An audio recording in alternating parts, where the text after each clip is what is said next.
අද අපි බලමු තනි පිරවුම් ගෙතුම සිංගල් ක්‍රොෂේ එක කරන්නේ කොහොමද කියලා. අපි මුලින්ම ස්ලිප් නොට් එකක් හදා ගන්න ඕන.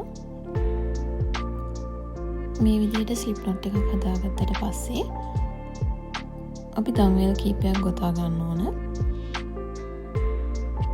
මම චේන් ස්ටිච් එක කරන ලෙසන් එකේදීත් කිව්වා අපි මොනම ක්‍රොෂේ නිර්මාණයක් ආරම්භ කරන්න කලිනුත් අපේ මූලිකම පදනම වෙන්නේ මෙන්න මේ දම්වැල් ගෙතුම. මේ විදිහට අපි දම්වැල් කීපයක් ගොතා ගත්තට පස්සේ සිංගල් ක්‍රොෂේ එක කරන්න කලින් අපි පළවෙනි චේන් එක ස්කිප් කරලා දෙවෙනි චේන් එකෙන් අපි ක්‍රොෂේ හුක් එක ඇතුල් කරගන්න ඕන. මෙන්න මේ විදිහට ඇතුල් කරගන්න ඕන. එතකොට ඔයාලට මේ තියෙන්නේ අපි ස්කිප් කරපු පළවෙනි චේන් එක. ඊට පස්සේ අපි ක්‍රොෂේ හුක් එකේ යාන් එක එකපාරක් පටලලා මේ විදිහට ලූප් එකක් ඇදලා ගන්නවා. එතකොට ඔයාලට ලූප් දෙකක් තියෙනවා දැන් ක්‍රොෂේ හුක් එකේ. ඊට පස්සේ ආයෙත් ක්‍රොෂේ හුක් එකේ යාන් එක පටලලා මේ ලූප් දෙක ඇතුළෙන්ම යාන් එක මේ විදිහට ආපස්සට ඇදලා ගන්න ඕන. මේ පියවර තමයි ඔයාලට සිංගල් ක්‍රොෂේ එකේදී කරන්න තියෙන්නේ. අපි බලමු ඊළඟ චේන් එකේදී මේ විදිහට ක්‍රොෂේ හුක් එක දාලා යාන් එක පටලලා ආපස්සට අරගෙන ලූප් එක ඇදලා ගන්න මේ විදිහට. ඊට පස්සේ ඒ ලූප් දෙකම ඇතුලෙන් මේ විදිහට ආයෙත් යාන් එක ඇදලා ගන්න.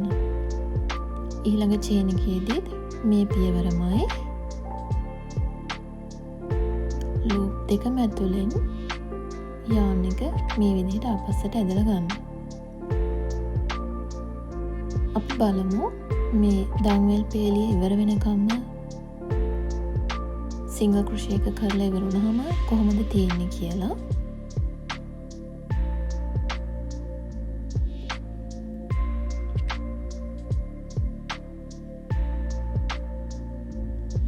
ඔයාලා තනි පිරවුම් ගෙතුමේදීත් මේ ගොතන හැම ස්ටිච් එකක්ම එකම ප්‍රමාණයෙන් තියාගන්න උත්සාහ කරන්න. එකක් ලොකුවට එකක් පොඩිවට එහෙම වෙනස් විදිහට තියෙනවට වඩා එකම ප්‍රමාණයෙන් තියෙද්දි ගෙතුම වඩාත් ලස්සන වෙනවා. අපි බලමු ඊළඟ පේලියට යද්දි යාන් එක කොහොමද හරවගන්නේ කියලා. මේ විදිහට පළවෙනි පේලියේදී තනි පිරවුම් ගෙතුම කරලා ඉවර වෙලා අවසාන ස්ටිච් එකේදී මේ විදිහට චේන් එකක් ගොතලා අපි යාන් එක හරව ගන්න ඕන අනිත් පැත්තට. මෙන්න මේ විදිහට හරවගත්තට පස්සේ උඩ තියෙන මේ ලූප් දෙක අතරින්ම ක්‍රොෂේ හුක් එක ඇතුල් කරලා අපි යාන් එක පටලලා සුපුරුදු විදිහටම ලූප් දෙක හදාගෙන ඒ ලූප් දෙක අතරින්ම යාන් එක ඇදලා අරන් තනි පිරවුම් ගෙතුම කරගෙන යන්න ඕන.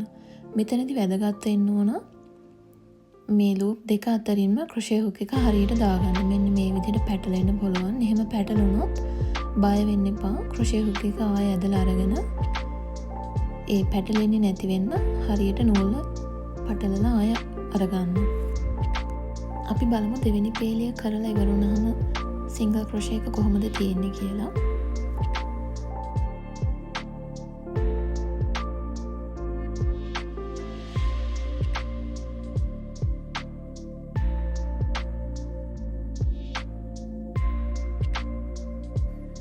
දෙවෙනි පේලිය ගොතලා ඉවර වුණාම අපි පළවෙනි පේලියේ ගොතපු සියලුම චේන් වලට දෙවෙනි පේලියේදී තනි පිරවුම් ගෙතුම ගෙතිලා තියෙන්න ඕන.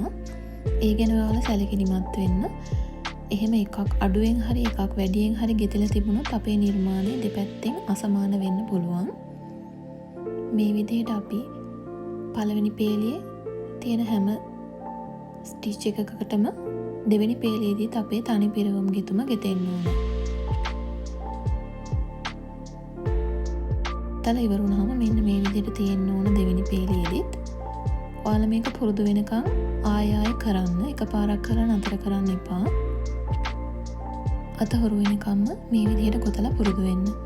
අපි බලමු සිංගල් ක්‍රොෂේ එක කොහොමද දැන් අපි ඇඳුමකට වගේ යොදාගන්නේ කොහොමද කියලා. මෙන්න මේ පේන වාටිය වගේ කොටස අපි කරලා තියෙන්නේ සිංගල් ක්‍රොෂේ එකෙන්.